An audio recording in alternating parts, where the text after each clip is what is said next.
Here we are inside the market on Larimer Square in Denver, Colorado, and there's just a few things I want you to notice.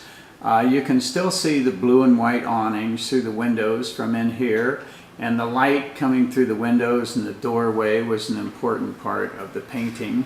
Also, just the number of people sitting around having coffee, reading the newspaper, and so forth.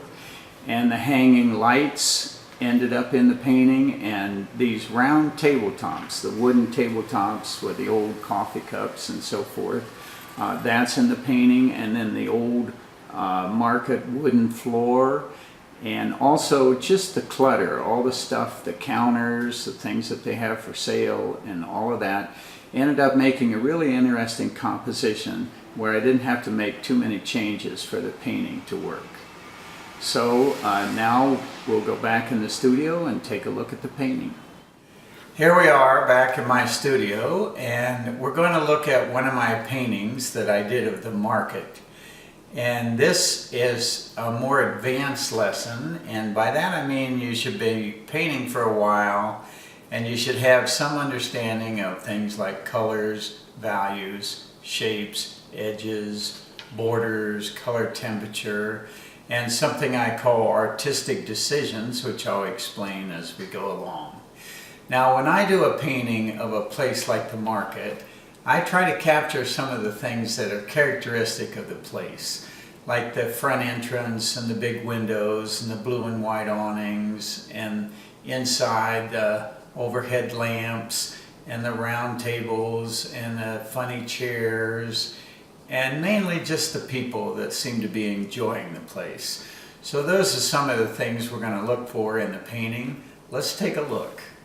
First, I'll point out some of the things I just mentioned. Here's the entrance and the windows where the sunlight's coming in. And then here are the blue awnings, blue and white stripe awnings. These are the overhead lamps that I mentioned.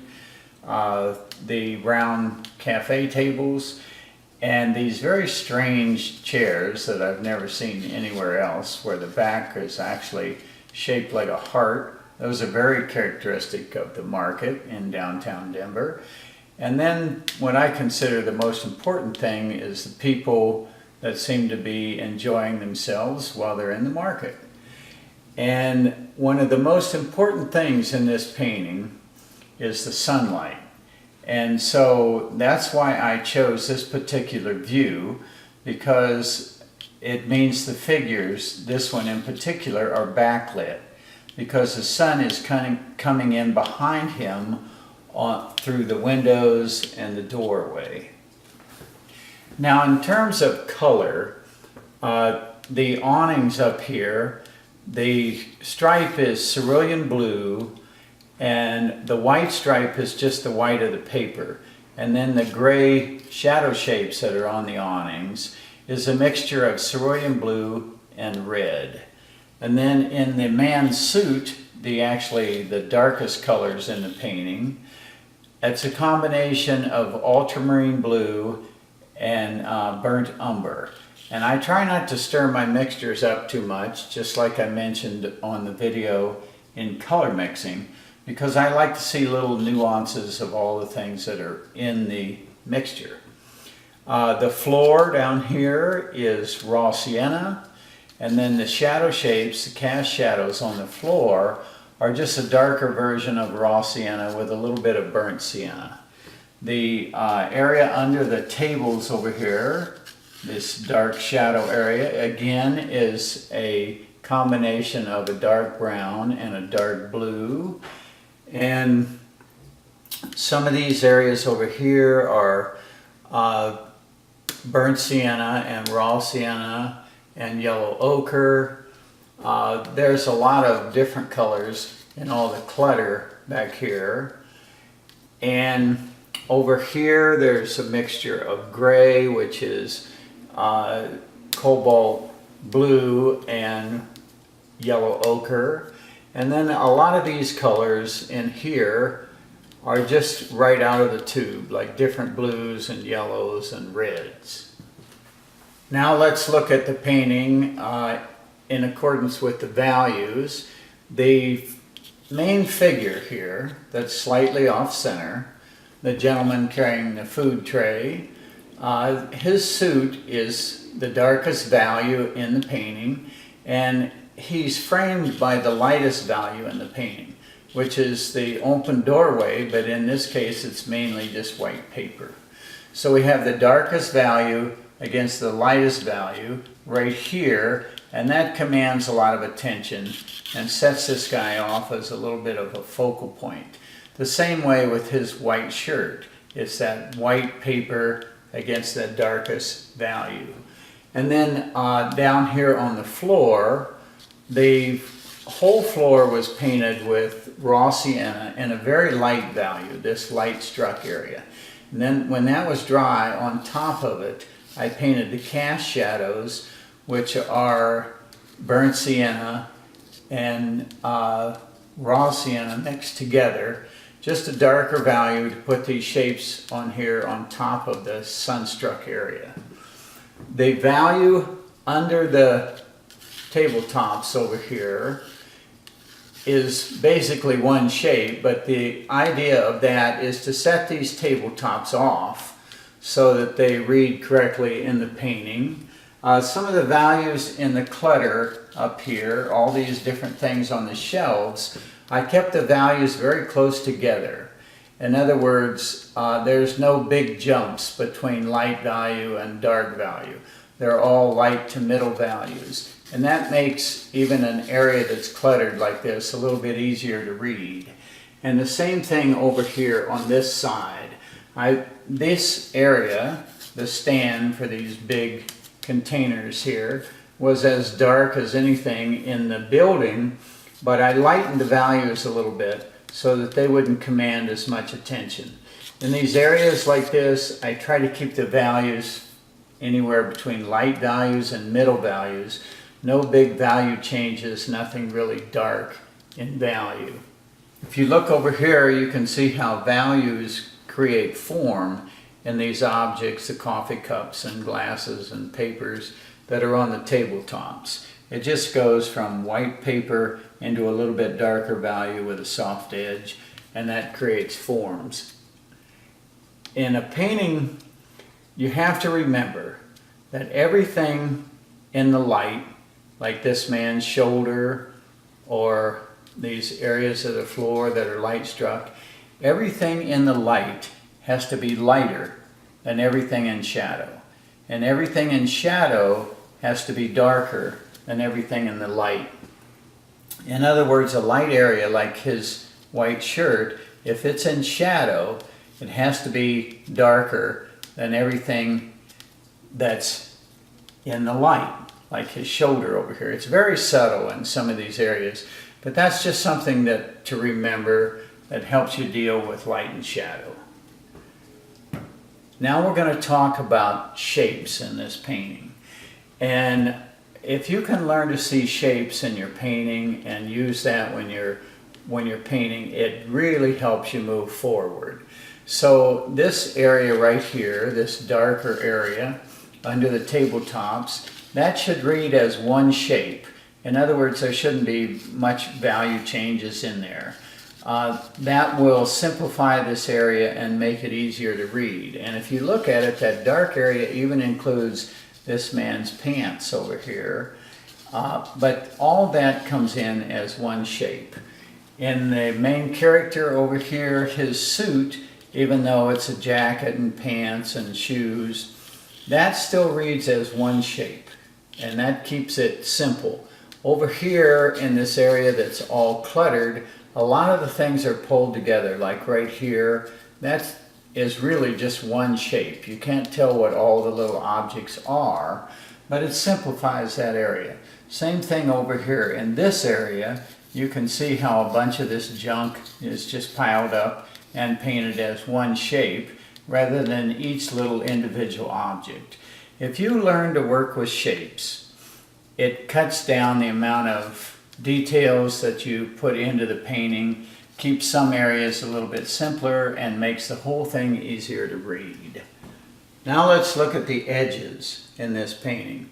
What you want in a painting is a good combination of hard and soft edges. If you look at this figure right here, the woman's hair comes down and blends into her sweater. That creates a soft edge right there. Again, a combination of hard and soft edges will make the painting work better.